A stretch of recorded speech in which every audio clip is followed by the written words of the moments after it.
Ako si Arnel Arcayan. Yung susunod naman na ikwento, yung nag-disperse na naman kami, tapos nagka-encounter na naman kami ulit ng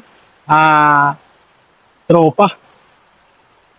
Nung galing kami ng sunod-sunod na bakbakan, lugaw-lugaw kami, nag-isyon na nga kami na mag-disperse.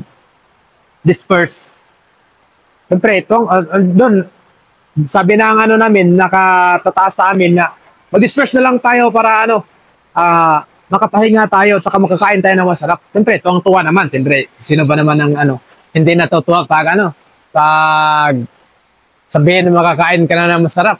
Siyempre, matutuwa ka talaga. Galing ka sa walang pahinga, lakad ng lakad, lugaw yung pagkain mo, tapos sabihan ka na may pira na nakalaan para mag-spaghetti kayo doon, mag-macaroni kayo doon. Ano ba yun talaga sa inyo nun, spaghetti at macaroni, masaya na yung guerrilla?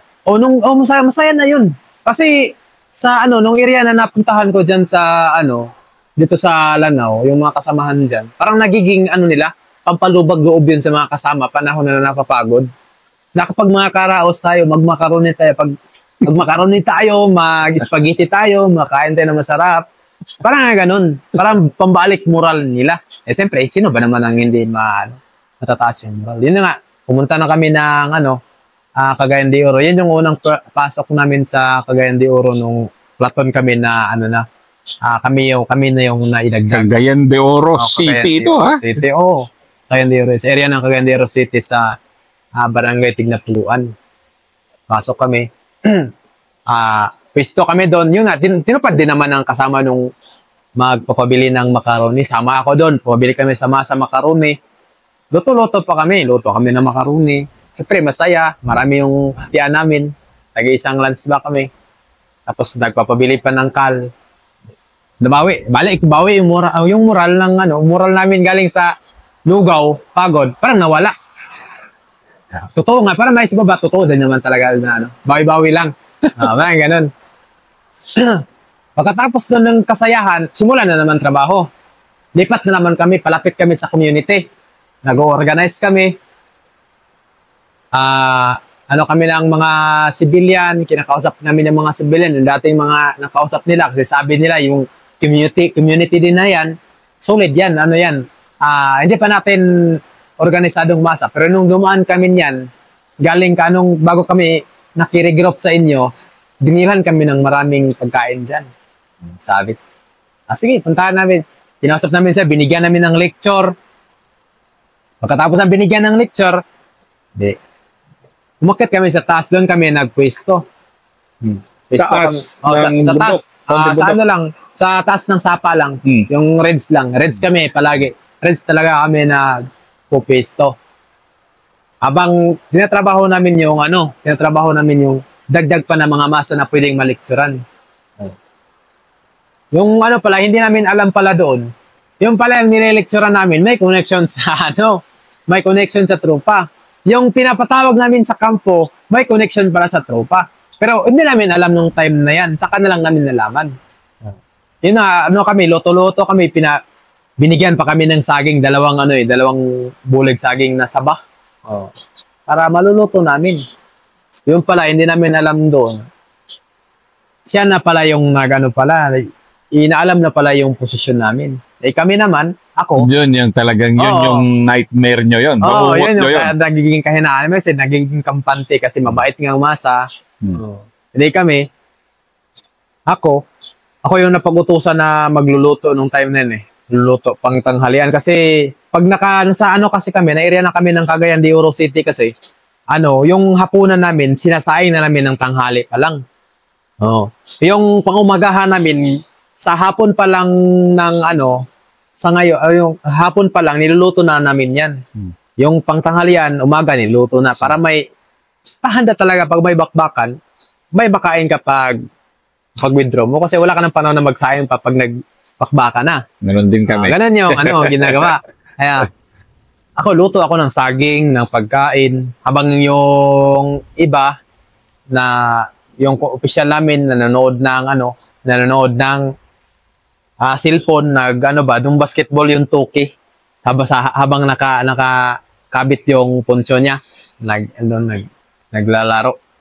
Yung iba naman, nag-assessment. Tawag ito. Ganon talaga, regular. Araw-araw yung assessment niya pala. Araw-araw yun. Tapos may every week na para sa squad. Nag-consolida sila.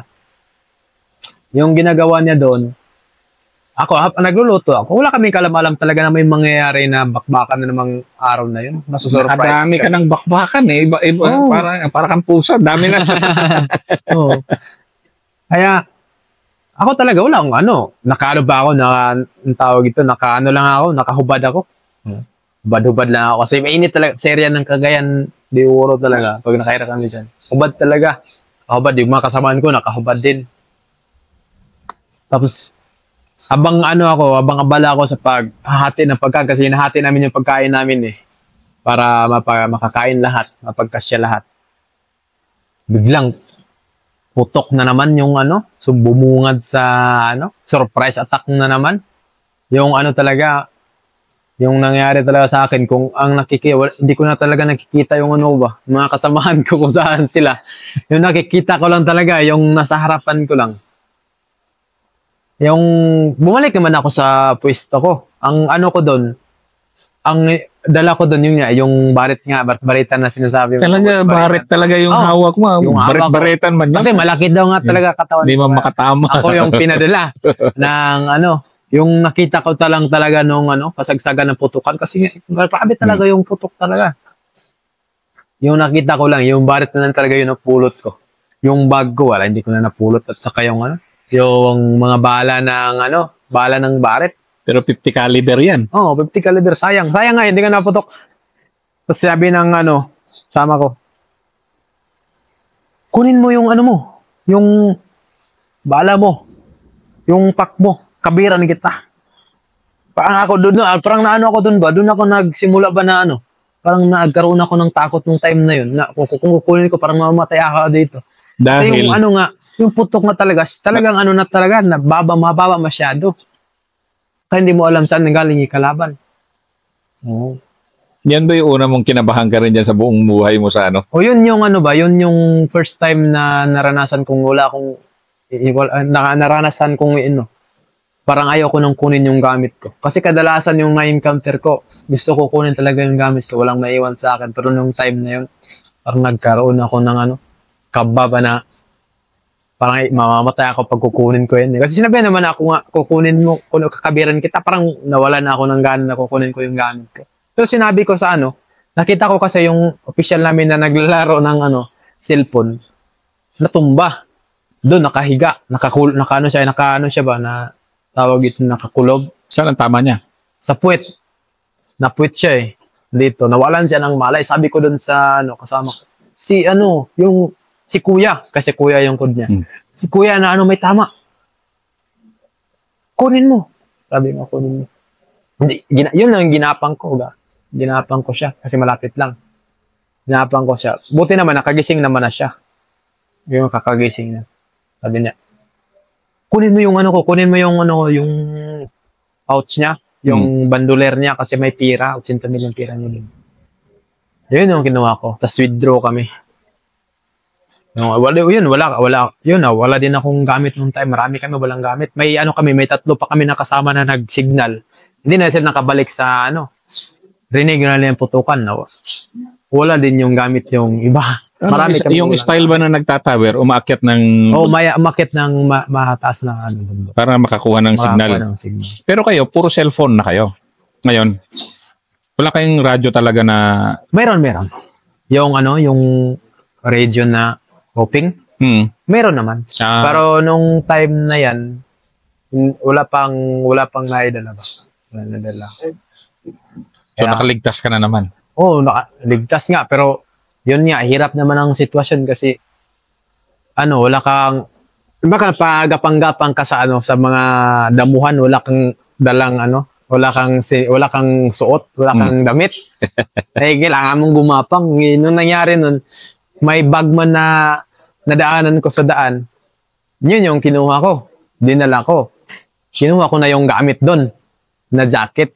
Yung pasyente nakahubad din. Hindi ko na binigay.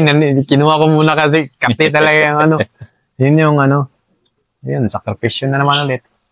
So, ganun talaga. Buhay guerrilla talaga. Yeah. Pero ano ka na nun? 20 ano ka na nun?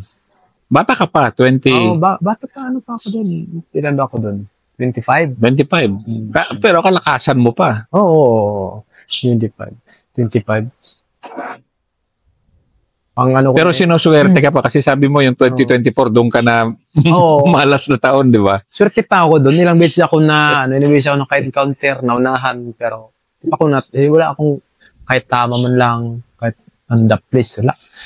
Pero meron ka ba yung medyo sumunod na encounter mo na parang ikaw mismo nanginig din? Meron ba?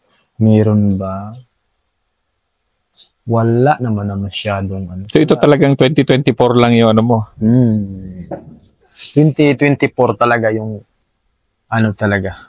Yung lalo na yung sa Agosto talaga. Nung tamaan ako sa 2024 ng yung tawag dito. Abril. May 6. May ba Abril lang? So, May 6 na 2024 na tamaan ako sa Singit. Di man ako nagkaroon ng takot dun sa na baka mamatay ako dun sa nung kalaunan. Uwi na ako. Sabi ng asawa ko, uwi na tayo. Tamaan ka na eh. Uwi na sa bahay? Uwi na Oo, uwi na. Sabi niya. Akala niya uwi na ako kasi tamaan na ako. Sabi ko pa nga sa medic nga, niya ako? Kaya gamutin niyo ako kasi hindi pa ako magta-trader sa inyo. Sabi ko sa kanila. Kasi pa talaga ako nung time na yun. Gusto ko bumawi talaga. Yun talaga yung nasa isip. Gusto mong bumawi, ha? Oo, gusto ko talaga bumawi nung time na yun. Kasi ganun nga yung mindset ko. Iba rin yung tapang mo, no? Oo, gusto ko talaga pag may negatibo nangyayari sa akin, wakbakan, tapos hindi ako nakaganti, hindi ako nakapamaril, parang manginginig ko ba, gusto kong makabawi. Ba't ganun yung hindi ako nakapunto? Gusto ko makaganti.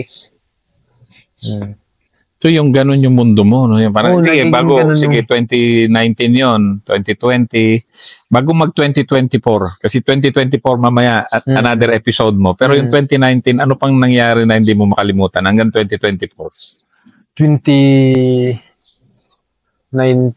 kakatapos man nung raid namin yan sa 2019 sa Cagayan de Oro.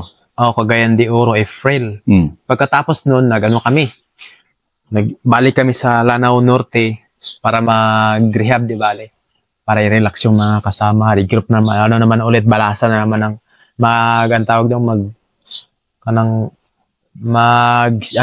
shuffle na naman ng mga tauhan kasi yung dati naming dala ng mga kasamahan namin yung bakbakan na yun, marami talaga yung nag-declare talaga na pasibo na sila. Ayaw na nilang bumalik sa area. Anong declare na ano? Nag-declare sila na magpapalipat na sila sa ibang unit sa SRC5 kasi ayaw na nilang bumalik doon. Na-trauma rin? Na-trauma talaga sila doon sa nangyari. Meron ka ba meron ka rin mga kasama rin na na-trauma rin? Nakita mong natotrauma sa labanan? Oh, meron talaga. Example? Yung lalo na yung mga kasamahan ko na pag mamatrauma sila talaga, parang mawawalan na ng wala nang control kung saan tumatakbo. Ganon. Tapos hindi makapamaril. Kailangan mo muna ang tawag ito, gisingin sila natutulala. Ganun yung mga nila. Pagkatapos na encounter, meron din yung PTSD kasi ang tawag. Meron din. Mas marami. Ganun ba? After ng bakbakan talaga. Paano example din? Yung talaga nila yun, hindi sila masyadong makatulog talaga. Kailangan mo kausapin sila. Saka yun, ayaw nang hindi na sumasama sa mga gawaing masa, hindi na kahit nga pag-igib, ayaw na. Ayaw sa takot, dahil sa takot. Dahil sa takot. Ayaw na, hindi na sumasama sa mga patrolya. Hindi mo naman pwede pilitin. Kahit nga ikaw, naiirita ka, pero sa kabilang banda, kailangan mo silang intindihin kasi sa kanila man yan. Pero doon papasok ang trabaho mo na naman. Trabaho na naman. Political instructor. Ikaw na naman, trabaho mo, dagdag mo naman sa pasanin mo yun pa, ganun. Na, kakausapin mo naman na sila. Hindi ka ba napapagod nun? Makapagod nga. Hindi, yung example nga, sige nga, yung ano yung mga kuwan din na pagod ka na rin. Parang anong ginagawa mo rin kung pagod ka na rin na parang Sa akin talaga. naisip mo ba nanay mo? Oo, maisip ko talaga. Yun Ilang sabi taon ko, ka na nun hindi nakakauwi ng mga panahon na yan? tagal na, mula ng saka ko lang nakita po yung pamilya ko nung dyan pa ako sa, dyan lang ako sa bukid nun, naka-area. Tapos pagkatapos nun, doon sila nakikita. Tagal na rin. Tagal ko na hindi nakita nung time na yan. Kaya maisip ko nga, sabi ko nga, kung hindi lang, wala lang talagang, kung tulad lang ng dati na, pababayaan lang yung mga NPA na uuwi. Matagal na ako umuwi, sabi ko. Ya, kasi talagang alam nyo na pag pinayagan nyo, hindi na babalik yan. Oo. Pag pinayagan yung umuwi, hindi na babalik yung Hindi mga na talaga. Ano na yan? Tapos kami, trabaho din kasi namin na pigilan sila. Kasi namin, simula't simula pa lang, maalam namin talaga na, na namin na yan na darating talaga yung panahon dahil sa mga mararanasan na mga problema, mga encounters doon sa pagiging guerrilla nga na buhay, mga hirap na maranasan mo. Darating at darating talaga yung sitwasyon na kahit gaano pa yon tapang isang tao, gaano pa siya kasigla, manghihina talaga siya. Pero, bago 2024, nangyari ba sa'yo yun personally? Sa 2020. Bago mag-2024, bago ka tinamaan, nangyari ba sa'yo yung nanghihina rin yung loob mo? O wala talaga. Malakas, talaga? Nanghihina. Din, 2020, gusto kong umuwi. Pandemic? Oo. Dahil, ba't mo gustong umuwi? Lang, gusto ko makasama yung ko eh. Misis mo? Kasi si misis mo, kasama mo sa unit. Pero lumabas siya, bumaba na siya. Hindi, wala pa siya. Pero gusto kong gusto ko parang napapagod na rin ako sa kasi. Trabaho. At saka, yun na, nakakapagod kaya paulit-ulit na ikaw yung mag-handle ng mga problema ng mga kasama mo. Ina-absorb mo kasi. Ako kasi nakahawa ako ba? Ayun.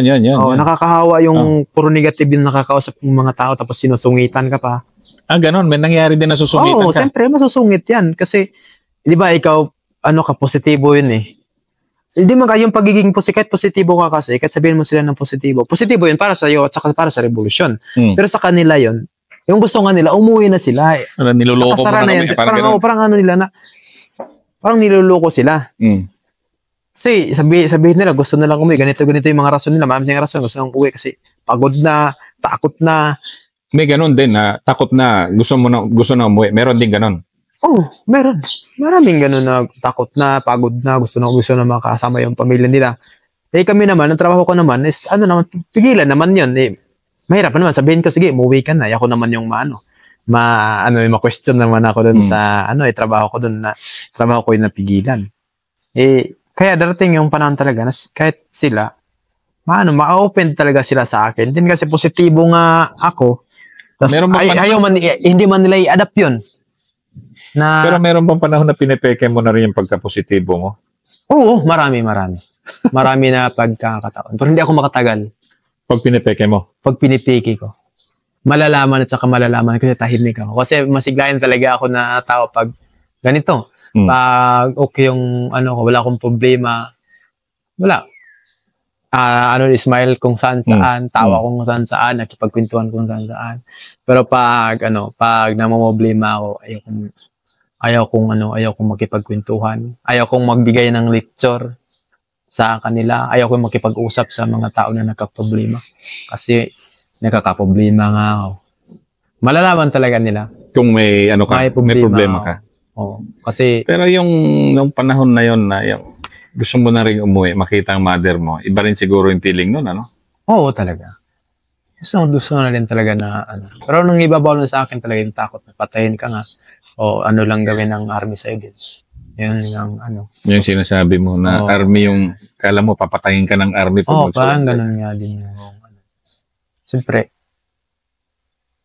Naisip ko nga, sige, dahil nga nandito na to, sige na lang. Ganun. Pero may healing naman ako sa sarili ko kasi madali man akong madali ako, nagkakaproblema ako. Kakausapin lang ako, tapos hindi ako matatats agad. Na parang kina-counter ako, parang nakipag ano lang sa akin, nakipag-dealing lang, go with the flow lang siya sa akin. Kung lahat ng mga sinasabi niya kasi, ano ko yan, ina-adapt ko yan. Sino siya, yung commander mo? Kadalasan sa mga yung mga magagaling din makipagkwento sa akin. Sa mga din, mga official ko rin. Kasi yung mga bababa sa akin, ayaw man nila hindi man sila makipag-usap sa akin pag kahit yung mga iba kong ilan lang yung nakipagkintuan din sa akin pag ako yung nakakaproblema. Pero inabsorb ko, inintindi ko yung mga sinasabi nila. Na, din. Minsan, pag walang kumakausap sa akin talaga, yun ngang mahirap na para sa akin na sitwasyon, yung ikaw yung nagkakaproblema, walang kumakausap sa'yo. Ikaw lang mismo yung maghihila sa sarili mo. Kaya yung ginagawa ko, kung may radyo, makikinig ako ng radyo, tapos pakikinggan ko yung mga balita, mga kahirapan dito sa labas, problema sa labas. Mga na naman na ulit ako. Ganon. Yun pang mo. Yun yung pang ko. Yung problema ng ibang tao. Problema ng ibang tao na dahilan sa kahirapan. Yun yung pang mo, pang motivate mo. Pang motivate ko. Kung walang sa akin, walang kumakausap sa akin kung magkakaproblema ako. Ibang klase talaga. Kasi man sila, hindi lahat kasi na mga kasama kumakausap sa akin. Kasi nga, nga sila kasi hindi nga sila sanay na nangihina ako kasi ako nga yung hindi ka pwedeng manghina. Ganun. Isa nga siya inaasahan nila na positibo nga akong tao, sabi nila. Mga nila ba? Ito nga yung sa masa, political instructor ka nga, tapos ganyan yung parang sa nila, kaya niya yan. Parang ganun lang, sabi, kaya mo yan kasama, kaya mo yan. Ganun lang. Siyempre, ibig sabihin, kaya mo yan, ikaw yung magtrabaho sa sarili mo. Yung ginagawa ko naman, may naman ako, healing naman. Kaya hindi ako maka-uwi talaga kahit gusto ko umuwi kasi mabilis din ako mag-healing. Kung may kumakausap sa akin, makikinig lang akong balita. Grabe. Ito ang episode ni Kaskay na ibang klase, yung utak ng buhay guerrilla. At ang batang-bata mo pa, kumpara sa mundo. 29 ka pa lang.